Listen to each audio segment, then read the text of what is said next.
Hi friends, let me show you this new artificial plant that I received. As you can see, the main part looks really nice. It has these arrows that help you to connect it where it should be.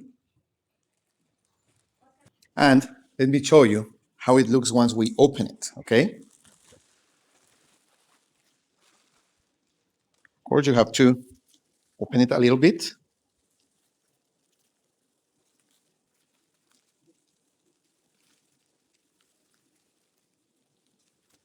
As you can see, it looks really nice. It has some kind of olives here, or yes, kind of olives maybe. The color is very, very nice. And you can put it in any pot you want that goes with your decoration, you see? You can use it in your home, in your office. You can open it a little bit and, well, I think you get a really, really nice looking plant to decorate, to complement, to give a nice touch to any corner in your home or in your office. Okay, perfect.